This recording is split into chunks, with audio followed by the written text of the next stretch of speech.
Hi everyone, how are you? Welcome back. I'm Jessica. Today we're working on another block of the 2024 Scrappy Sampler. It's block 32, so let's get started. So this block has some tiny piecing again like last week. This is the unit we're going to make first, and we need 4 of these.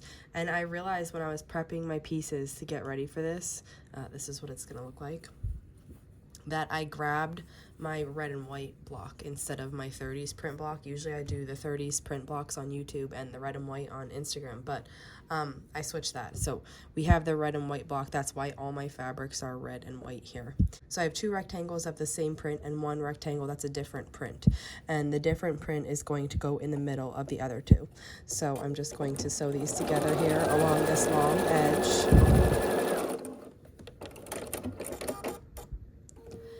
And then open it up, and then sew this other rectangle onto the other side of it.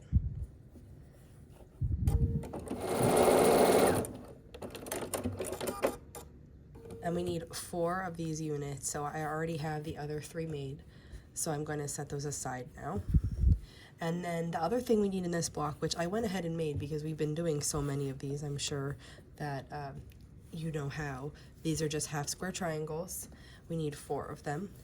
And here are mine, so I'll set those aside. And we have one more thing left to make before we can start assembly, and it's a 9 patch. And these squares are little tiny 1-inch squares, so this is gonna be a little bit fussy, but it's so cute and little when it's finished. So the colors that were on the outside of this piece, they get set up like this. And then the color that was on the inside gets set up in the remaining positions. Like that. So then we just go ahead, I'm going to move these out of the way a little bit, and sew this tiny 9 patch together.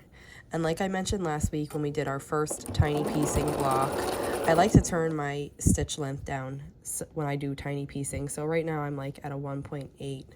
And I just find that when I'm piecing these really small pieces, I like having that stitch length smaller.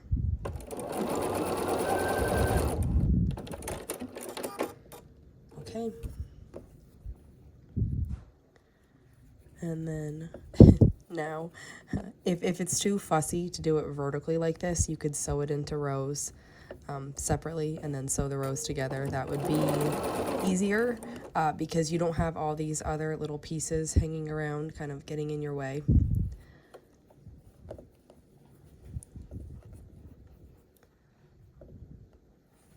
But nonetheless, it can still be done like this.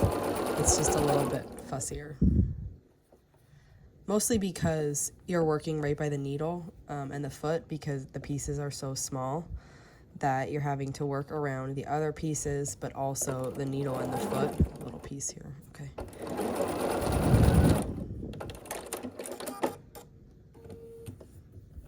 Okay, and then we have our little bitty bits here.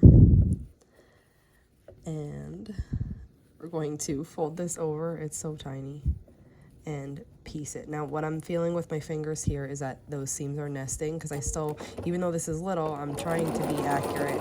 So I'm making sure the seams are nesting on the one side, and then when I get that set up, I'll nest on the remaining side. And also I mentioned this last week that when you're working with 1-inch pieces, that would be 1/2 inch finished, your seam allowance will take up the entire back. So you can see this little piece right here has the seam allowance 1/4 inch from one side and 1/4 inch from the other side, which is a 1/2 inch, and it's taking up the whole back of it. But that's okay. It doesn't get in the way or make it excessively bulky or anything. It's just totally fine. So now I'll turn this around and do the other side.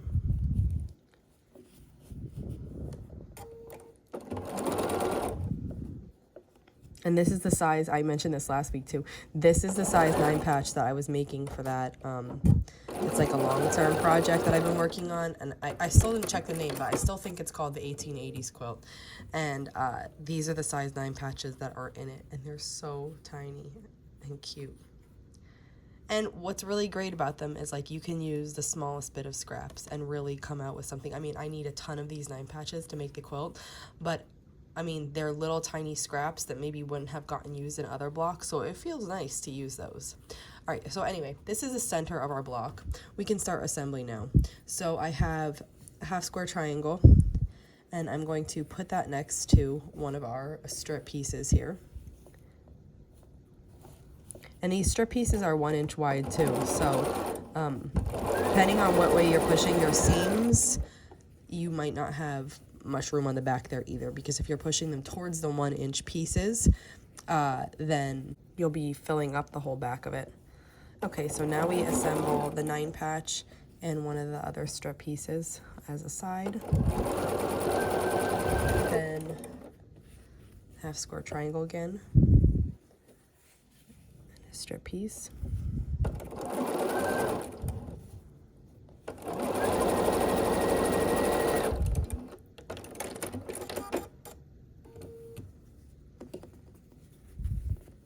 Okay, and now this little piece is curving, but I might have to press it, but let me see if I can make it work. I think I can get it to work.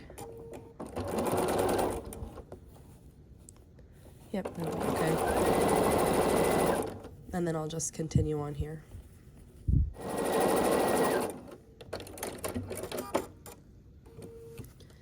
And here's what we have so far. We just need to sew the 2 remaining seams in the middle.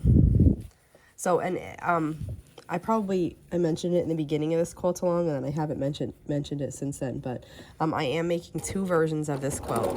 I'm making an all red and white version, which I've been primarily making those videos with the red and white on Instagram every week. And then I'm also doing the one that you guys have been seeing here on YouTube, which is the 30s version, the 30s reproduction version. So this, like I said, this block is going to be from my red and white version.